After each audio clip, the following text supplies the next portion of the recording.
Assalamualaikum warahmatullahi wabarakatuh. Bapak, Ibu, dan saudara-saudara yang saya hormati, 7 bulan sudah kita bersama-sama menghadapi pandemi ini. Saya paham masih banyak tantangan, namun tidak sedikit yang telah kita kerjakan. Singkatnya, strategi pemerintah sejak awal adalah mencari titik keseimbangan. Sekali lagi, mencari titik keseimbangan. Saya tegaskan kembali bahwa kesehatan masyarakat, kesehatan publik tetap nomor satu. Tetap yang harus diutamakan. Inilah prioritas, tetapi memprioritaskan kesehatan bukan berarti mengorbankan ekonomi. Karena jika kita mengorbankan ekonomi, itu sama saja dengan mengorbankan kehidupan puluhan juta orang. Ini bukan opsi yang bisa kita ambil. Sekali lagi, kita harus mencari keseimbangan yang pas. Oleh sebab itu, saya dan seluruh jajaran pemerintah selalu berupaya mencari keseimbangan itu. Tidak perlu sok-sokan akan melockdown provinsi, melockdown kota, atau melockdown kabupaten. Karena akan mengorbankan kehidupan masyarakat. Tapi kita tetap serius mencegah penyebaran wabah supaya tidak meluas. Hasilnya bagaimana?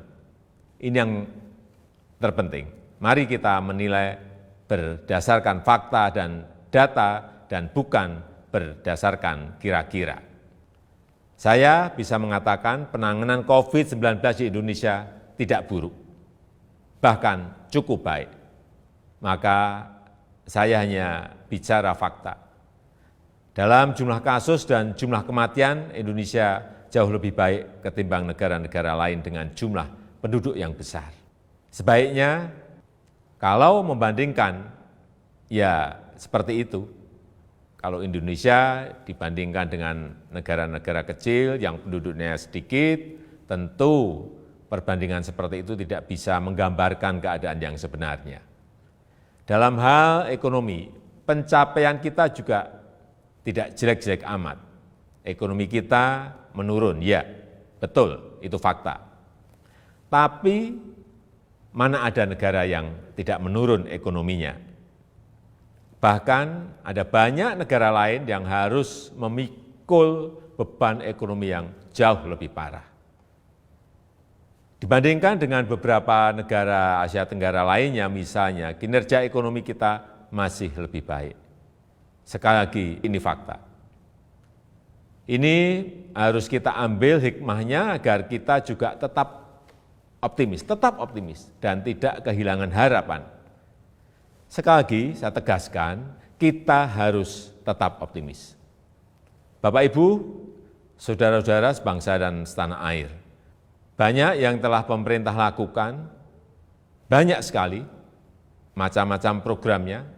Di tengah keterbatasan keuangan negara, saya mengambil risiko untuk mengatasi masalah ini. Angka-angkanya silahkan dilihat sendiri di tampilan yang ada di sini. Berapa ratus triliun yang kita kerahkan untuk mengatasi wabah maupun untuk membantu warga. Kendati demikian, saya juga belum puas. Saya ingin menteri-menteri lebih baik lagi dalam bekerja, mencari program yang lebih tepat sasaran. Semua harus terus kita perbaiki. Masih banyak kerja keras yang perlu kita kerjakan. Kita harus terus melakukan penyesuaian kebijakan, mencari yang lebih baik. Masyarakat jangan ragu untuk melapor. Menteri Dalam Negeri telah saya perintahkan untuk terus mendorong pemerintah daerah membuka keran-keran aduan atau masukan untuk perbaikan kebijakan ke depan. Setelah 7 bulan, banyak yang bisa kita pelajari dari wabah ini. Misalnya, pembatasan sosial. Saya kira harus kita sesuaikan. Untuk itu saya menekankan pentingnya pembatasan sosial skala mikro atau mini lockdown. Kita buat lebih terarah, spesifik, fokus, tajam untuk mengatasi masalah COVID, tapi tidak membunuh ekonomi dan kehidupan masyarakat. Ini yang harus kita lakukan. Penyesuaian kebijakan itu jangan dianggap pemerintah mencela-mencela. COVID ini masalah baru. Seluruh dunia juga sama, belum ada negara yang berani mengklaim sudah menemukan solusi yang terbaik. Tiap negara juga berbeda-beda masalahnya, berbeda cara dalam menanganinya. Jadi kita pun harus terus menyesuaikan diri, mencari cara terbaik yang paling cocok dengan situasi kita. Sekali lagi, pencapaian kita sejauh ini tidak buruk. Angka-angkanya jelas, tapi jangan membuat kita terlena. Kita harus waspada, kita harus tetap bekerja keras. Wabah ini jangan diremehkan, ini realita. Tapi jangan membuat kita pesimistis. 7 bulan ini Indonesia membuktikan mampu mengatasi masalah. Belum sempurna, ya, tapi bisa kita perbaiki bersama-sama. Mengatasi pandemi ini memang sulit, memerlukan kerja keras bersama, dan saya yakin kita akan dapat melakukannya. Yang penting, dalam situasi seperti ini, jangan ada yang berpolemik, dan jangan ada yang membuat kegaduhan-kegaduhan. Bapak, Ibu, dan saudara-saudara sebangsa dan setanah air, tentunya apresiasi saya sampaikan kepada dokter, perawat, tenaga medis, TNI, Polri, ASN, dan juga para relawan. Namun, tidak kalah pentingnya adalah peran serta masyarakat untuk berubah, menyesuaikan diri, menaati protokol kesehatan. Lakukan dengan disiplin 3M, memakai masker, menjaga jarak, mencuci tangan. Tetap optimis mengatasi masalah.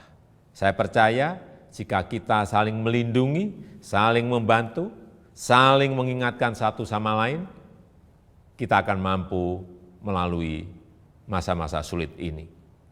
Semoga Allah SWT, Tuhan yang Maha Kuasa, meridhoi dan memberkati segala upaya yang telah dan akan kita lakukan bersama-sama sehingga dapat keluar dari krisis ini.